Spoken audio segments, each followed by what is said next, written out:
Hello বন্ধুরা, তোমরা সবাই কেমন আছো? আজকে বানাবো হচ্ছে বেগুন ভাপা। তো এটা গ্রাম বাংলার মানুষ এটা খুবই পছন্দ করে।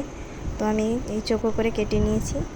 এখন কড়াইতে দিয়ে দেবো সাদা তেল এবং হচ্ছে সয়াবিন তেল এবং হচ্ছে সর্ষের তেল। তো এখানে আমি বেগুনে হলুদ আর লবণ মেখে নেব। ভালোভাবে মেখে নেওয়ার পরে এগুলোকে কড়াইতে ভাজতে হবে। তো ভালোভাবে মেখে নিচ্ছি।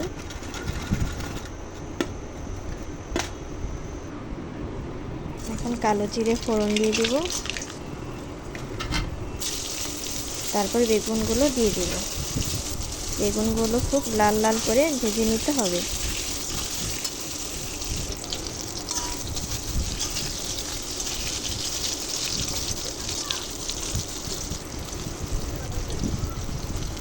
দিয়ে দিব গোটা 3 কাঁচা লঙ্কা। আমি আগে থেকে সর্ষে, জিরে ও কাঁচা লঙ্কা এগুলো বেটে রেখেছি। তো দিয়ে দিলাম, তোমাদের দেখানো হলো না, তা আমি পরে দেখিয়ে দেব কী কী বেটে নিয়েছি। একটু জল দিয়ে দিলাম, এখন ঢাকা দিয়ে দেব।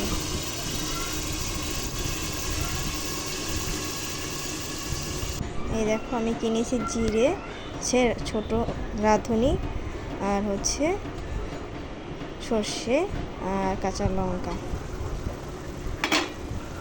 আমাদের বেগুনটা সিদ্ধ হয়ে গেছে। এখন এখানে দিয়ে দিব একটু চিনি, স্বাদ অনুযায়ী চিনি দিয়ে দিবে। সে ধনেপাতা কুচি দিয়ে দিব। দারুণ একটা সেন্ট এসেছে। এটা ভাত বা রুটির সাথে তোমরা খেতে পারো।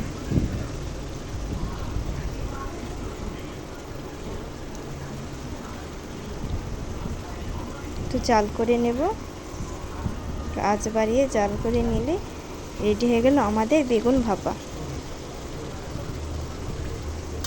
বাঙালিদের অন্যতম প্রিয় খাবার এটা।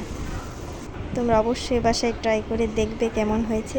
ভালো লাগলে অবশ্যই এই চ্যানেলটিকে লাইক, কমেন্ট এবং সাবস্ক্রাইব করে দিও বন্ধুরা। Bye bye, tata.